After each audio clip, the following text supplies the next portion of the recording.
Welcome to Verbal Pick Radio, where we give you a verbal image of life, and we are everyday people. I'd like to welcome you all to the show.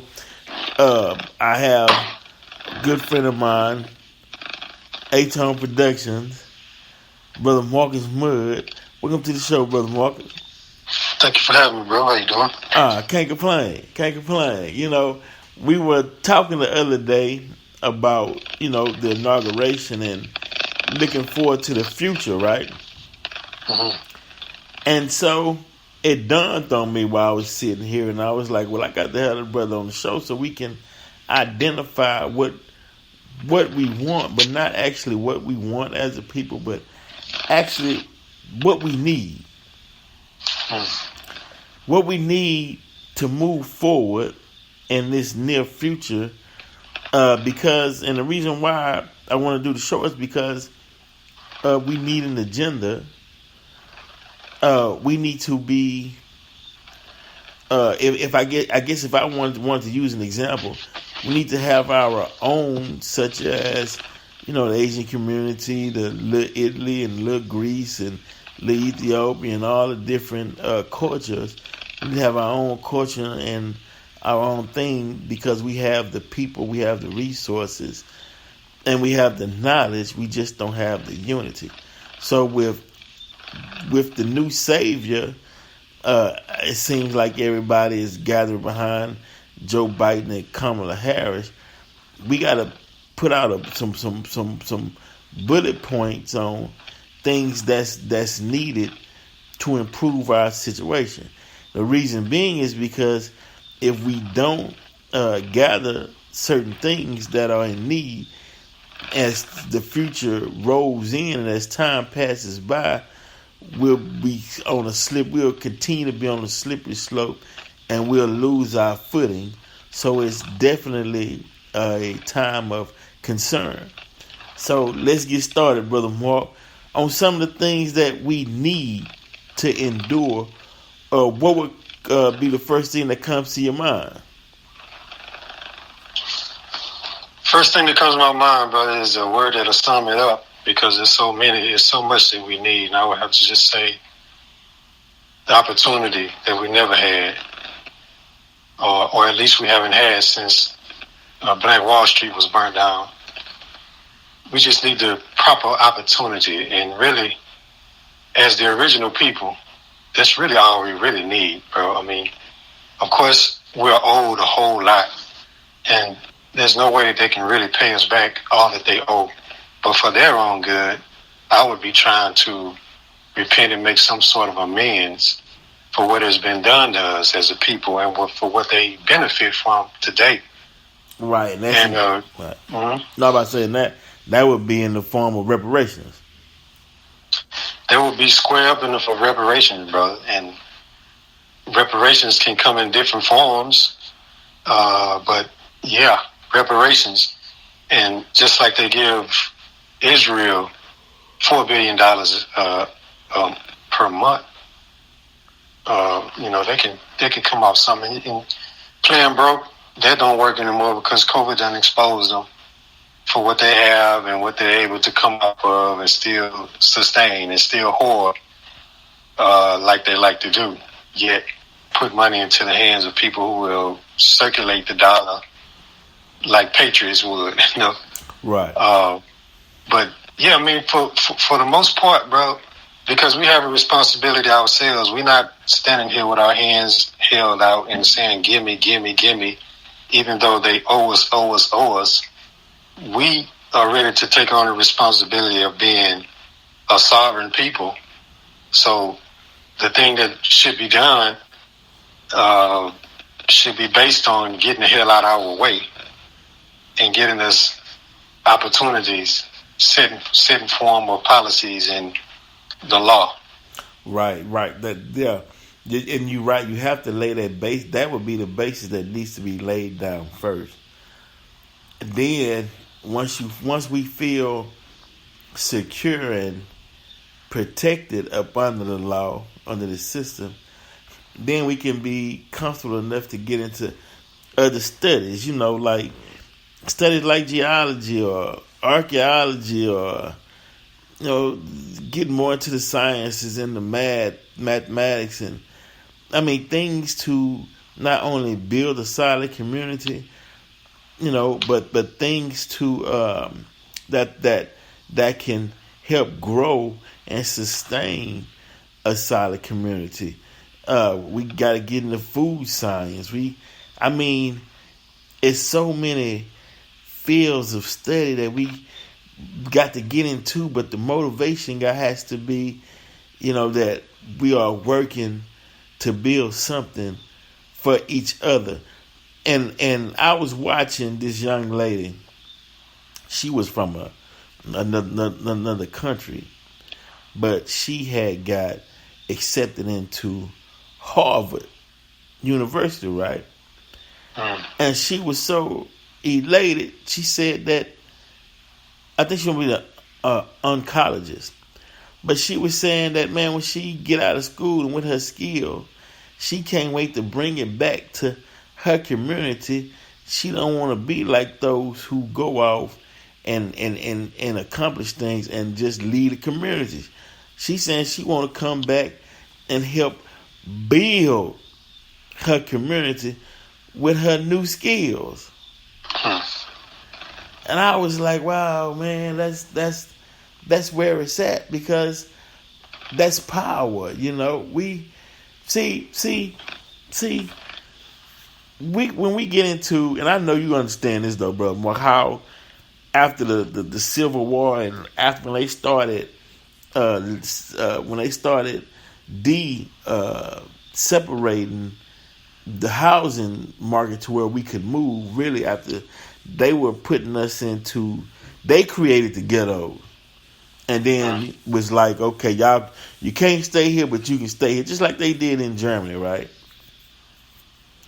But I'm saying, look, let's all like-minded people who want to build something for our people.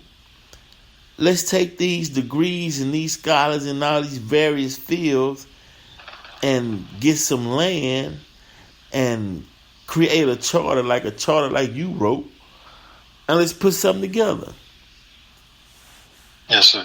You know, how difficult? That shouldn't be difficult though, right?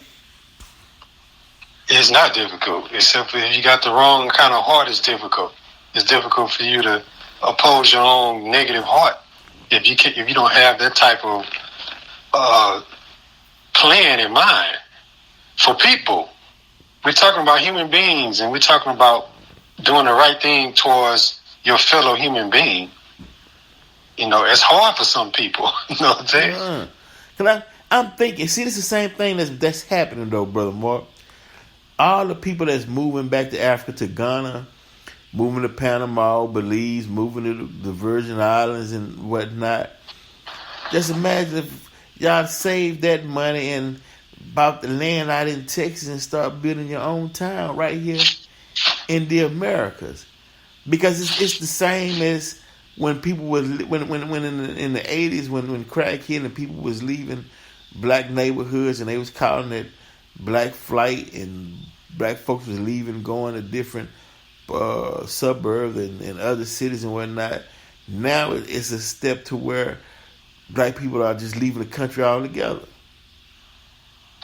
Well, isn't it significant that when Lincoln wanted to break the power of the South with the slave traders going against the Union, he said that we need to give the ex-slaves what they need. And the thing that he said that we needed, I believe it was Lincoln, was 40 acres and a mule, acres, land.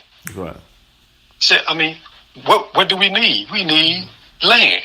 We need our own. That's right. And everything comes out of the land.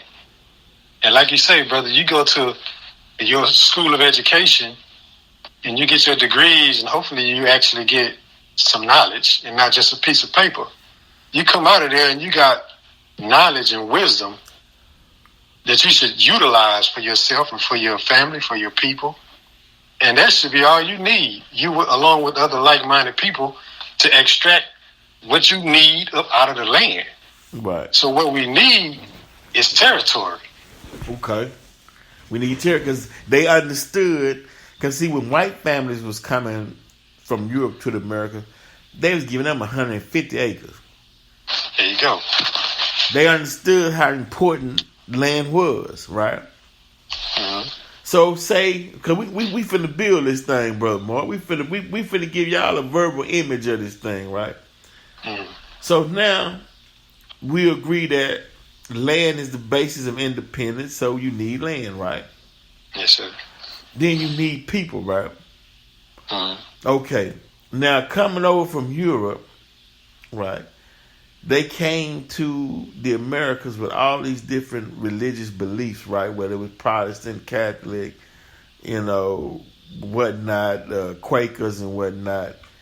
And, but they split up by beliefs. Quaker was over here, but they knew how to coexist with one another. And when time came as needed, as they deemed hostile tribes came upon them, they banded together to defend what was theirs, right? Mm-hmm. So what moral code of conduct where everybody have to be in agreement on in order to even come upon the land, in order to make this thing work? Because we got to have a certain mindset. So how they say we get together at the party or a family reunion or a family outing, and all of a sudden fights break out. Mm-hmm. So we have to determine a moral character that needs to be established even before we get to the land. Right. How do we work that out? It's sad to say that we're not going to get it out of our educational systems, out of public schools. They will never teach us about how to be united and independent. And they're going to always teach us how to be better employees for their corporations. So it took for somebody like, I can't even give him the credit, because the guards set that up. Right. But he ran the Great White Hope through there for 4 years just to make us start thinking like intelligent people, start thinking on knowledge, and start paying attention to politics and policies of the politics, not just the pageantry, mm-hmm. and start figuring out, well, what's best for me? What can I get out of this? Why do I have to be subjected to this type of abuse? Now we're starting to ask the questions. So as long as we ask questions of ourselves and think on that, ask the God, and just meditate on these things, seeking you shall find. It'll come to you. You'll realize what you need to do to get what you need. But first, like you say, we got to have that mentality. But the mentality will come with the knowledge, and the knowledge will come with the question. Right. As long as we're comfortable with with the slop that the colonizer handed us in the shack over there, in the burlap on our back, then we ain't gonna never ask the question. And we were comfortable with that. Like a lot of us is getting ready to get back, starting to snuggle up right now because we got Kamala Biden in the office. You know what I'm saying? Right. So we got to fight. Right. Yeah, we got to fight. So I'm glad you mentioned Biden and Kamala, because since they're in office, because a lot of politicians say, well, now after they get out of office, and we say, well, you didn't do anything for us as a people, as a community, and their response is always, well, you didn't ask me to do anything while I was in office. Hey. So since they're in office, what are some things we got to ask them to put their feet to the fire? I know Cube had his plan and others have their plan, but we needed something that's capable of happening, and that's in their range to make happen, simply because it's already been established and acknowledged that Joe Biden wouldn't have made even a nomination or be president if it was not for the black vote. Yeah, we dropping the ball, bro. Right now, as we speak, we are dropping the ball because we don't have to reinvent the wheel. You know, the messenger gave us the blueprint, and actually, Cube interpreted that blueprint. And what I love about the way he did it was that he didn't do it on his own. He went and got professionals and experienced people and incumbents in the Capitol to come together and work with him as a caucus to present this thing to the two nominees, to the two guys that were running for president. And what's so special about it is the one who was elected and one who's now president gave a promise that he would look at it. Right. So right now, as we speak, we are, as people, we dropping the ball.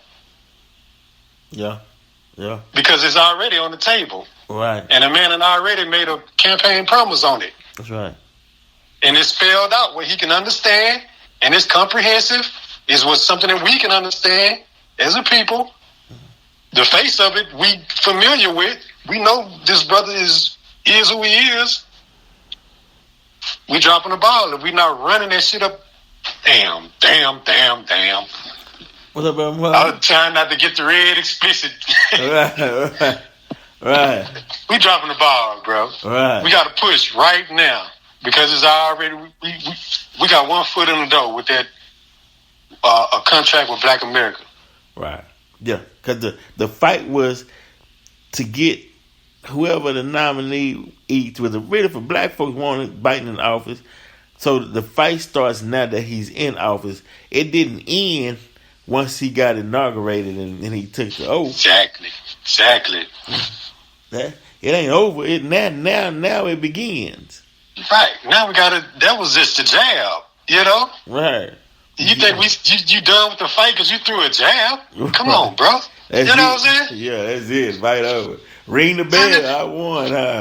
Yeah. No, man. You got a lick coming back at you. You better try to block that one and try to counter. You know, you got to fight, man. It's a fight, man. It's a fight, man. We think a lot of us, and I'm disappointed with us as black men. Mm-hmm. We think it's just gonna be handed to us, man. Mm-hmm. Or if it's not handed to us, it's all right. You know, we satisfied with this. We can work. We can deal with this. You know what I'm saying? No, you got to take freedom. You got to take freedom, man. Oh, come on, bro. You got to take it, man. You got to go in there. No, you got to be the no, I don't want. You got to know what you want and be bold enough to say, no, this is not what I want. And then you trying to be nice, and you can't just. It ain't nothing nice about it. Man, when them people was building this country or had us building, but they was managing us, and they were on one side of the aisle, Republicans and Democrats on the other side of the aisle. They used to come out of the damn thing with licks, with whoops, and I mean, they'd take the canes and start beating each other in the head with it, and it was just commonplace for these people just to go to fisticuffs. I mean, physical brawls inside of the negotiating Congress. Right. You know what I'm saying? Right. And that was after they came over here and fought and bled. A lot of them died. A lot of them, you know, it's not nice. I mean, it ain't pretty, bro. Yeah, and that's what we messed up at Black Wall Street. We thought we and everything is, you know, we in heaven on cloud nine. No. It's a fight. We forgot to set up a defense. Right, you got to set up. We didn't. Well, we didn't study who the enemy was. Right. You know, we didn't have knowledge of the enemy or the opponent. As if what they had done to us wasn't enough proof. You know what I'm saying? Yeah, but we got that.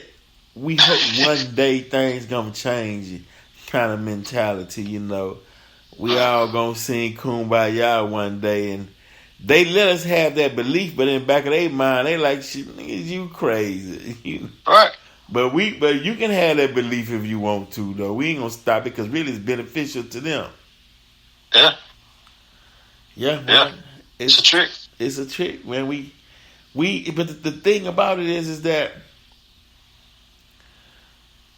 we have to believe in what we fighting for in order to put our weight and force behind it. You know, and we have to understand that we can actually achieve it and be about it and actually get it. Because it's like you said a while back, spoil and rob, bruh. Get out from up under that spoilness for crumbs, when there's so much out there. Right. Get out that comfort zone. Get out that comfort zone. Get out that comfort zone, bro. It's going to take some pain and sacrifice. Nowhere around it. Yeah, nowhere around it, bro. Damn. Look at how we came into the world as the minister teaches. We came into existence through blood and struggle. Right. And before we got to that point, we had to fight through the vaginal wall. Right. Down through the chute with billions of other sperm heads. And we made it. But then we had to face the blood. Then we had to fight for just air after we got the cord cut. Then we got to breathe on our own. You know what I'm saying? So, come on, man. I mean, wow, you got to fall. You got to crawl before you walk. But you're gonna fall a couple of times back down to crawling before you can actually learn how to walk, man. You think about it. We never get nowhere and do nothing without pain and sacrifice, man. Right. But we got somehow, some way they got the dust. They just sprinkle the dust on us, man, and just make us think that it's gonna fall out. It's just gonna happen, right, because it's good, because it's the right thing is supposed to happen. No, automatically. The right thing ain't supposed to, automatically happen. No, you gotta make the right thing. The God said, "Let us make man." Yeah. You know what I'm saying? Don't that tell you something? Yeah, man ain't just fall out the sky, huh? He said, "Let us make man." You know what I'm saying? Yeah. So if the God making things, come on, man. We gotta make things, huh? Yeah, man. God ain't no magician, and you ain't either. Right. Brothers out there listening, he got to get down. That's right. Make it happen. Gotta make it happen, bro. Wow, bro. Yeah, but that's inspirational as well, because on this show, a lot of people picking up, hearing that, and they moving and they spread it and tell the other friends, hey man, we have to build.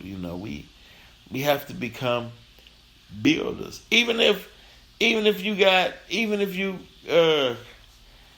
a little land and you build I don't care if it's a tool shed or something to put your lawnmower in. It don't matter why they constructing it.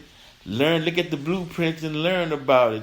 Getting that mold. It's getting into the mold. Getting into that mode, bro. Yeah. Then you want to see things. Then you want more things. You want to accomplish things. Then now you taking off. You taking flight. But the first thing is getting to that zone and that mode, bro. Yes, sir. I'm glad you said that, bro, because our self-perception is either save. It's either our saving grace or it's dangerous, depending on what it is. If we still walking around with the self-perception that the enemy gave us of ourselves, then hell, we going straight to the grave. You might as well not even be here, man, because you're serving them. Right. If you haven't shook that and start to think about who you really are and latch on to the positivity of yourself, then, damn, you might as well just forget it, man, and stop talking and discouraging other people, right. And be a doormat until you stop breathing. If you're scared to kill yourself, and I'm not encouraging no suicide, I know you ain't going to do it anyway because it ain't your nature. Right. But I'm just saying, think about it, man. The great thing about this whole thing, the majesty of it, is that you are from God. You are a descendant, not just a descendant, you are a direct descendant of God, brother. Yeah. Now, if God can say, I'm going to put this galaxy out here, you know what I'm saying? I'm going to make this big sun to warm up it all. And I might have some other suns that nobody even know about somewhere, because it's a never-ending creation. It's vast that you can't perceive it just yet. You know what I'm saying? Or if you're a direct descendant from God, then why are you satisfied with what a bad man gives you? Well, yeah, You yeah. know, why you don't just start thinking? Because everything that you need, like the scripture says, is within you. Where is the kingdom, Jesus? Hmm. The kingdom of heaven is not in the sky, in the cloud. It ain't after you die. It's in you. Because you are a microcosm of the macrocosm. Come on. Everything that's in the universe is in you. Fact. That's why it's here, because it came out of you. Hmm. You are a direct descendant of God. Now take that for your perception, because it's the truth. We're not even making this up. Right. It's the truth. It's what's been hidden from you. It took for God himself to come and visit America like he said he would and rescue your butt. Because your identity has been robbed from you, like Malcolm said. Our land, our culture, our identity, our God, all you Malcolm lovers, listen to Malcolm. You know what I'm saying? Right now they're trying to make Malcolm out of a rock star, like he a rapper or something, like he's some kind of, Yeah. you know what I'm saying? Yeah, man. Yeah. But that's cool too, because the more they do that, the more people are really gonna go and look into what Malcolm was. And once you get down to what Malcolm was really about, son, Elijah gonna hit you so hard. We all right with you. You good. We ain't worried about you. Because, hell, all we can do is repeat what we know. You can argue with us, but when it hits you, you good. Mm-hmm. Do it, brother. Yeah, and when you said that, they got this new show with Regina King did with Malcolm X, Muhammad Ali, Sam Cooke, and Jim Brown, right? Right. And it seems like in order to get anything done in Hollywood, especially if it's dealing with that history of the Nation of Islam, they not gonna promote or push it unless they force them to take a jab at the nation. I mean, I seen it, and I'm like, this is not even how it goes. But you can't criticize. I don't criticize the sister and where she, and putting out works. But certain things, it's like you go overboard to make a point that wasn't accurate, especially if you've been around the nation and you know how the training goes. But but I guess they have to do it. You know what I mean? Yeah, but they got to do it, or else it don't get published. You know what I'm saying? We don't want to publish it ourselves, and we go to them. They gonna put their narrative on it. They gonna spin it. But the minister taught me, bro, by listening to him. Let them have it. I guess that's kind of like what the Jesus was like when he said, "Render unto Caesar what's Caesar's." And then when it says that all things work out for the good of the Lord, because if it weren't for the minister, I would be going off, losing my cool all the time, bro. I mean, I'd be dead in jail, bro. But just let me go and say it, But he taught me, first of all, be patient with your people. Be patient with your people, And second of all, let them have that. Because, like we just got through saying about Malcolm, you keep putting Malcolm up on the screen and you might be misrepresenting him, but we are intelligent enough, some of us, to go and check into what Malcolm was really about. And the things that they put out are so distasteful and really insulting. It's almost funny because it's like, do you really expect people to believe that? And then you see people believing it, and then you get pissed off again. So I don't know, bro. You say, This is just the world we're living in right now, and it takes time. The resurrection it's a process. Right, the process. Yeah, it's a process. But I guess it's part of the game, Yeah. Well, we got to keep doing what we doing, keep rolling. But, man, hopefully Kamala is who she say she is. And hopefully all the black people from the Black Caucus and those that's in positions of power, that's around the new president, can have a force of unity to where they stern when they put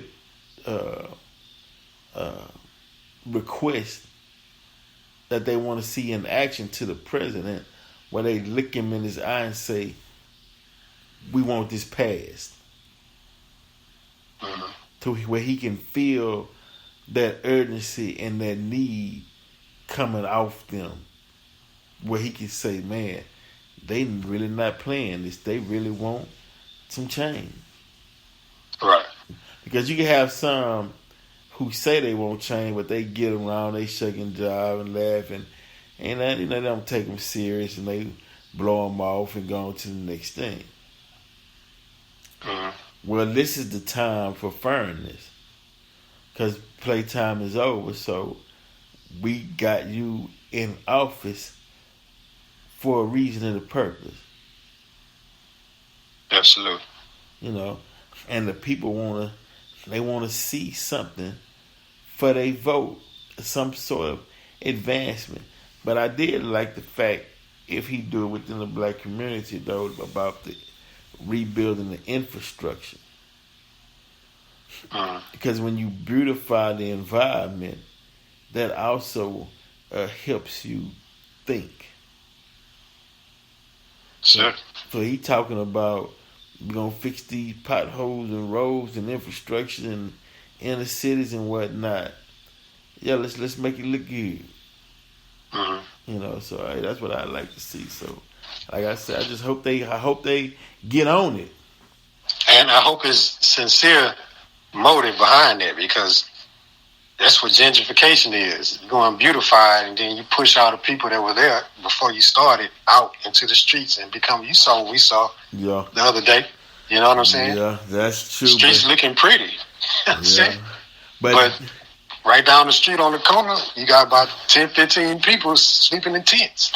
I know, man. But the thing is how you expect them, without raising the property taxes, how you expect them people to keep maintenance on their vehicles, and you got potholes out in the street? You supposed to fix it up for them, because they're human beings. That's where they stay. Well, you employ those people to do the work. Right. You don't bring your contractors, Billy Bob, them from Wisconsin, and you employ the people that are already there to do the work, man. That dollar circulate, families are taken care of. Nobody got to go nowhere, move, and go out in the street and live off the land. Yeah, because they're earning the upkeep of the community that they live in. That's right. But if you got that wrong motive, you're going to go in there and sweep everybody out and bring in the contractors and, flip money amongst yourselves and go back to where you came from, and then rent those expensive properties out to people that can afford it and not the ones that you pushed out. Well, yeah, but that's what the district leaders are for, to say, hey, we got these black contracts on the bid, make sure they get some of this money and oversee it. What they voted, that's what they voted for in these local elections. We don't pay much attention to local elections. And we, of course we should, but I'm just saying, we don't pay much attention to it. And that's what we're getting ripped off at, big time. We're paying too much attention to the show. And right up underneath the stage, they tearing us up. You know what I'm saying? Yeah, you're right. Who are these people that are out here in these seats that's pushing the pen and making policies locally?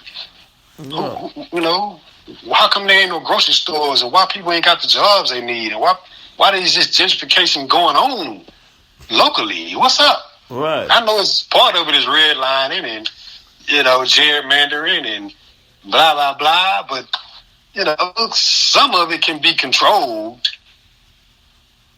You know what I'm saying? Who in the hell is doing this? Right. That's a good question. We need to start asking. Yeah, you're right, man. It's crazy. It is crazy. Well, maybe hopefully they're listening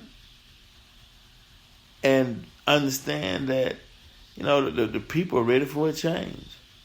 The people are ready to start holding some feet to the fire. Make sure that they future, because it's about the future and protecting the future. Yes, sir. So we'll see, Brother Mark. But look, before we get out of here, EDP 2 is on the way. You got Blade the remix. We got things working on. Make sure you all check us out from Facebook to YouTube. Anything you like to add before we get out of here, Brother Mark? Go check out the NFAC documentary, brother. You did a great job with that documentary, bro. And people are missing out if they're not watching and they ain't checked it out yet. You need to go check that out, bro. Yeah, that's a project we both worked on together, though. So you know what I'm saying. You brought it to life and made it what it was. So make sure y'all check out the NFAC documentary.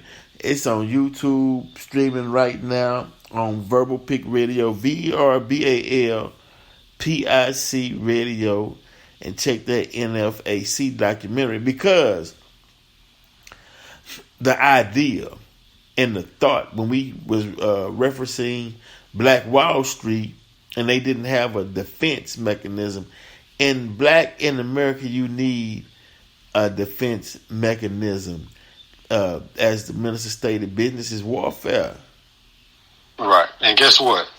Israel get all these billions out of taxpayers' money out of the U.S. when Germany did what they did to them. And all of this is going on because they claim that they are the people of God. Now, all the money that's going to them, like 90% of that money is on defense, missiles, armory. You know what I'm saying? Now, if the people of God, that they claim that they're the chosen people of God now, all the money that they get from people that they shouldn't be getting goes straight towards national defense over there.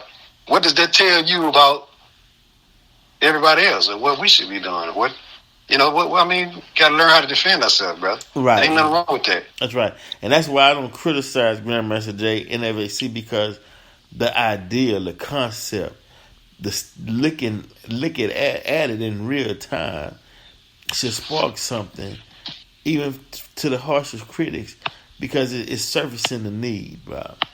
Yes, sir. So there we go. Verbal Pick Radio. We ride.